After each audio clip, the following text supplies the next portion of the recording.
ನಾವು ಹೆಣ್ಮಕ್ಳಿಗೆ ತವರು ಅಂದರೆ ತುಂಬ ಹೆಮ್ಮೆ. ತುಂಬ ಅವ್ರು ಎಷ್ಟೇ ಬಡವರಾಗಿರಲಿ, ಎಷ್ಟೇ ಇದಾಗಿದ್ರು ಕೂಡ ನಮ್ಮ ತವ್ರ ಮನೆ ನಮಗೆ ಹೆಚ್ಚೆ. ತಂದೆ ತಾಯಿ ಇಲ್ಲ ಅಂದರೆ ತವ್ರ ಮನೆ ಕಡೆ ಅವ್ರಿಗೆ ಒಂದು ಏನೋ ಸ್ವತಂತ್ರವೇ ಇಲ್ಲ ಅನ್ನೋ ರೀತಿ ಹೆಣ್ಣು ಮಕ್ಕಳ ಪರವಾಗಿ ಕೇಳ್ಕೊಳ್ಳೋದು ಒಂದೇ. ದಯವಿಟ್ಟು ವರ್ಷಕ್ಕೊಂದ್ಸಲಿಯನ್ನು ಅವ್ರನ್ನ ಕರೆದು ಒಂದು ಅರಿಶಿನ ಕುಂಕುಮ ಕೊಡಿ.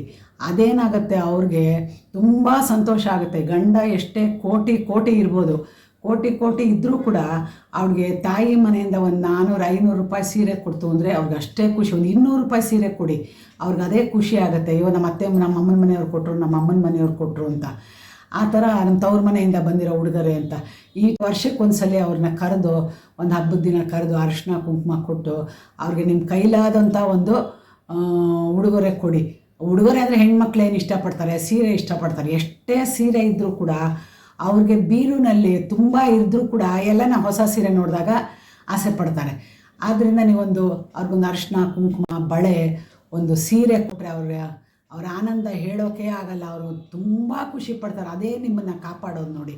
ಮತ್ತು ಅವರು ಮತ್ತೆ ಮನೆಗೆ ಬಂದಿರೋ ಸೊಸೆಯರಿಗೆ ನಾನು ಹೇಳೋದು ಅಷ್ಟೇ, ನೀವು ಇನ್ನೊಂದು ಮನೆಯಿಂದ ಬಂದಿರ್ತೀರ, ನೀವು ಒಬ್ಬ ಹೆಣ್ಣು ಮಗಳೇ. ನೀವು ಕೂಡ ಇವಾಗ ಗಂಡಸುಗಳಿಗೆ ಕೆಲವರು ಅದೆಲ್ಲ ಗೊತ್ತಾಗೋದಿಲ್ಲ. ಹೆಣ್ಮಕ್ಳು ಏನು ಮಾಡ್ತೀವಿ, ನೀವು ಇರೋ ಅಂಥವರು ಸೊಸೆಯರು ನಮ್ಮ ಅಕ್ಕ ತಂಗಿ ಇರ್ತಾರೇ, ಅವರು ಅಂತ ವರ್ಷಕ್ಕೊಂದ್ಸಲಿ ಕರೆದು ಅವ್ರಿಗೆ ಒಂದು ಉಪಚಾರ ಮಾಡಿ ಒಂದು ಸೀರೆ ಕೊಟ್ಟು ಕಳಿಸಿ. ಅವಾಗ ಅವರು ಎಷ್ಟು ನಗನಗ್ತಾ ಹೋಗ್ತಾರೋ ನಿಮಗಷ್ಟು ಒಳ್ಳೆಯದು. ಅವರು ನಕ್ಕೊಂಡು ಹೋದಷ್ಟು, ಸಂತೋಷಪಟ್ಟು ಹೋದಷ್ಟು ನಿಮ್ಮ ತವ್ರ ಮನೆ ಅಭಿವೃದ್ಧಿ ಆಗುತ್ತೆ.